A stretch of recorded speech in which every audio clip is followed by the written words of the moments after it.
Hi, I'm doctor B Saikanth Kumar, consultant nephrologist from AS clinics Kothapeta. So నార్మల్గా ఏం అడుగుతారంటే dialysis చేసుకునే వాళ్ళకి అదే ఎండా లేకపోతే ఫ్యూచర్ ఏం లేదా అనేది క్వశ్చన్ ఒక జనరల్గా వస్తుంది.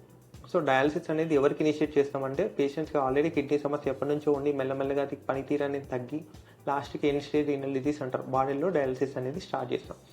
కొన్నిసార్లు ఏంటంటే టిపికల్గా కొద్దిగా ఇన్ఫెక్షన్స్ వీటి వల్ల ఏమైనా కిడ్నీ ఫెయిల్యూర్ వచ్చినప్పుడు అది రికవర్ అయ్యే అవకాశాలు ఉంటాయి. So only chronic kidney disease ఉన్న పేషెంట్స్కే డయాలసిస్ అనేది స్టార్ట్ చేస్తే లైఫ్ లాంగ్ డయాలసిస్ అనేది జనరల్గా మనము వాళ్ళకి అడ్వైస్ చేస్తాం. సో డయాలసిస్ చేసిన వాళ్ళు ఒకవేళ రెగ్యులర్గా డయాలసిస్ చేసుకొని వాటర్ రెస్ట్రిక్ట్ చేసుకొని సాల్ట్ రెస్ట్రిక్ట్ చేసుకొని మెడికేషన్స్ రెగ్యులర్గా తీసుకుంటే వాళ్ళు నార్మల్ లైఫ్ అనేది జనరల్గా ఉండొచ్చు. వాళ్ళలో కొద్ది జాగ్రత్తలు తీసుకోవాలి, కానీ మొత్తం రిస్ట్రిక్షన్స్ అనేది ఉండవు. వాళ్ళు నార్మల్గా ఎలా ఉండరు, అన్ని ఫ్రూట్స్ అన్ని నార్మల్గా ఏదైతే consumption vegetables even proteins non vegetarian కూడా కన్జ్యూమ్ చేసుకోవచ్చు. So dialysis is not the end అండి. కొందరు డయాలసిస్ మీద ఆల్రెడీ 10 to 15 years కంటే ఎక్కువ ఇంకా డయాలసిస్ చేసుకొని ఆరోగ్యంగా ఉన్న వాళ్ళు చాలామంది ఉన్నారు. ఒకవేళ డయాలసిస్ వద్దనుకుంటే వాళ్ళకి ఆప్షన్ ట్రాన్స్ప్లాంట్ అనేది కూడా ఉంటుంది. సో ట్రాన్స్ప్లాంట్ చేయించుకుంటే వాళ్ళ లైఫ్ లాంగ్ ఏదైతే నార్మల్ లైఫ్ స్టైల్స్ ఉంటారో నార్మల్ పీపుల్ ఉంటారో అలాగే ఉండొచ్చు.